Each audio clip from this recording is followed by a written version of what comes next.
സന്തോഷകരമായ ദാമ്പത്യം. സാമ്പത്തിക ബാധ്യതകളൊന്നും തന്നെയില്ല. വിവാഹശേഷവും ശില്പയെ പഠിക്കാനും ഒരു ജോലി നേടുവാനും പ്രോത്സാഹിപ്പിക്കുന്ന ഭർത്താവ്. സ്നേഹിക്കാൻ പൊന്നുപോലൊരു മകനും. പുറമേ നിന്ന് കാണുന്നവർക്ക് സന്തോഷകരമായ ജീവിതമായിരുന്നെങ്കിലും ശില്പയെ വിടാതെ പിന്തുടർന്ന ഒരു പ്രശ്നമുണ്ടായിരുന്നു. ഒടുവിൽ അതിൻ്റെ മാനസികാഘാതം താങ്ങാനാകാതെ മരണത്തിലേക്ക് പോവുകയായിരുന്നു ആ 30-കാരി. ഒപ്പം മകനെയും കൂട്ടി. കുഞ്ഞിനെ സ്കൂളിൽ വിടാൻ ഉണരേണ്ട സമയമായിട്ടും ശില്പയെ മുറിക്ക് പുറത്തേക്ക് കാണാതായതോടെ ഭർത്താവ് മോഹിത്തിന്റെ അമ്മയും നാട്ടുകാരും ചേർന്ന് നടത്തിയ പരിശോധനയിലാണ് ജനലിന്റെ വാതിൽ തുറക്കുകയും ജീവനൊടുക്കിയ നിലയിൽ ശില്പയെയും മകനെയും കണ്ടെത്തുകയും ചെയ്തത്. രോഹിതിനെ സംബന്ധിച്ച് നെഞ്ചു പിളർക്കുന്ന കാഴ്ച കൂടിയായിരുന്നു രണ്ടുപേരും ജീവനറ്റ നിലയിൽ ആ മുറിയിൽ കണ്ട കാഴ്ച. തൃശൂർ അടാട്ട് അമ്പലക്കാവിലാണ് ഈ സംഭവം നടന്നത്. സ്വകാര്യ ധനകാര്യ സ്ഥാപനത്തിലെ ജോലിക്കാരനായിരുന്ന മോഹിത്തിന് 2 നാൾ മുമ്പാണ് പനി തുടങ്ങിയത്.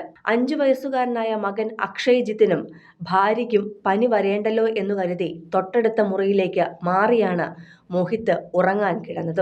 അതുകൊണ്ട് തന്നെ മകനും ശില്പയും ഒരുമിച്ചാണ് ഉറങ്ങാൻ കിടന്നത്. ഇന്നലെ രാത്രി 11 മണിവരെ എല്ലാവരും ഒരുമിച്ചുണ്ടായിരുന്നു. അപ്പോഴെല്ലാം തങ്ങൾക്കൊപ്പം എല്ലാ കാര്യങ്ങൾക്കും കൂടെ നിൽക്കുകയും ചെയ്തിരുന്നു ശില്പ. തുടർന്ന് കിടക്കാനായി മുറികളിലേക്ക് പോവുകയായിരുന്നു എല്ലാവരും. അപ്പോഴാണ് മകന്റെ ജീവനെടുത്ത് ശില്പ മരണത്തിലേക്ക് പോയത്. നേരം പുലർന്നിട്ടും വാതിൽ തുറക്കാതായതോടെയാണ് മോഹിത്തിന്റെ അമ്മ വാതിലിൽ മുട്ടി വിളിച്ചത്. ഉറങ്ങിപ്പോയതായിരിക്കുമെന്നാണ് കരുതിയത്. എന്നാൽ എത്ര വിളിച്ചിട്ടും വാതിൽ തുറന്നില്ല. ഇതോടെയാണ് ഭയന്നുപോയ അമ്മ മോഹിത്തിനെയും മോഹിത്ത് അയൽക്കാരെയും വിളിച്ചത്.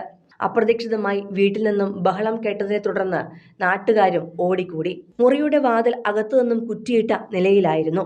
ജനലുകളെല്ലാം അടച്ച നിലയിലായിരുന്നു. തുടർന്ന് എല്ലാവരും ചേർന്നാണ് മറ്റു വഴികളില്ലാതെ മുറിയുടെ ജനൽ ഗ്ലാസ് തകർത്ത് പരിശോധിച്ചത്. അപ്പോഴാണ് മുറിക്കകത്ത് മൃതദേഹങ്ങൾ ജീവനറ്റ നിലയിൽ കണ്ടെത്തിയതും. ഉടൻ തന്നെ പോലീസിനെ വിവരമറിയിക്കുകയായിരുന്നു നാട്ടുകാർ. എന്നാൽ പരിശോധനയിൽ ആത്മഹത്യാക്കുറിപ്പ് ഒന്നും തന്നെ ലഭിച്ചില്ല. പകരം ജീവനൊടുക്കുന്നുവെന്ന് വെളിപ്പെടുത്തി ഫോണിൽ റെക്കോർഡ് ചെയ്തു വെച്ച ശില്പയുടെ ശബ്ദ സന്ദേശമാണ് ലഭിച്ചത്. മകനെ കൊന്ന ശേഷം ശില്പ ജീവനൊടുക്കുകയായിരുന്നു ചെയ്തത്. അതേസമയം കുടുംബത്തിന് സാമ്പത്തിക പ്രശ്നങ്ങളൊന്നും തന്നെ ഉണ്ടായിരുന്നില്ല. സന്തോഷകരമായ കുടുംബമായിരുന്നു. ഒരു ജോലി നേടണം, പഠിക്കണം എന്നതൊക്കെ ശില്പയുടെ ആഗ്രഹമായിരുന്നു. അതിനൊപ്പം നിൽക്കുകയായിരുന്നു ഭർത്താവ് ചെയ്തതും. മാത്രമല്ല ശില്പ PSC പരീക്ഷയ്ക്കായി തയ്യാറെടുക്കുകയും ചെയ്തിരുന്നു. അതിനിടെയാണ് അപ്രതീക്ഷിതമായ ഈ സംഭവങ്ങളെല്ലാം അരങ്ങേറിയത്. പോലീസ് സ്ഥലത്തെത്തി നടപടിക്രമങ്ങൾ ആരംഭിക്കുകയും ചെയ്തിട്ടുണ്ട്. സിനിമ, ഫാഷൻ, ലൈഫ് സ്റ്റൈൽ വാർത്തകൾക്കായി മലയാളി ലൈഫ് സബ്സ്ക്രൈബ് ചെയ്യൂ. ലേറ്റസ്റ്റ് അപ്ഡേറ്റ്സിനായി ബെൽ ബട്ടണും അമർത്തുക.